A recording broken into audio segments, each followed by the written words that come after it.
ملک الموت را خداوند سفارش می دهد: ملک الموت، من بقی من خلقه، در روی زمین کی ماند؟ از موجودهای زنده کی ماند؟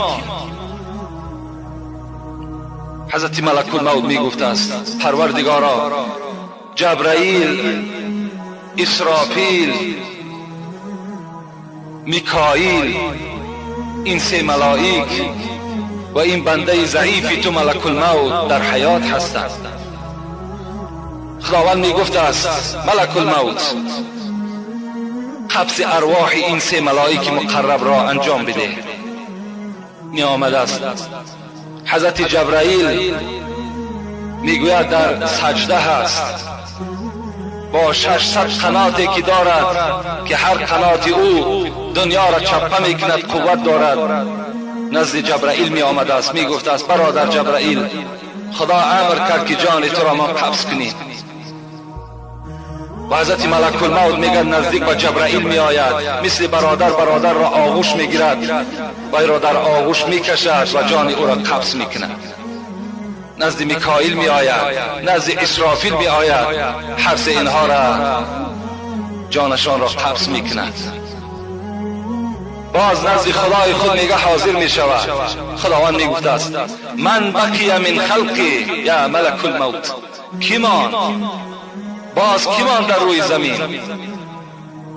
می گفته است: العبد الضعیف ملک الموت، یگانه در روی زمین، یگانه موجود زنده ای که در روی زمین است، این همون بنده ضعیف تو ملک الموت است. خلاص. خداوند می گفته است: ملک الموت، آیا تو سخنی مرا نشنیده ای؟ من گفته بودم کل نفس ذائقة الموت، همه باید که لذت مرگ را بچشد و تو هم از جمله اونها هستی. رو مر.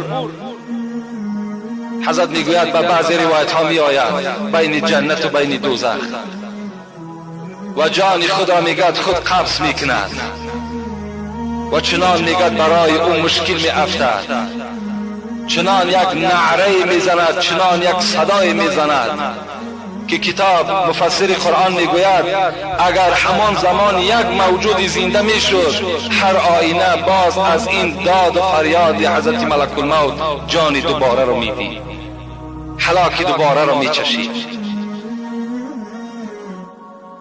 اگر دانستم این سختی مرگ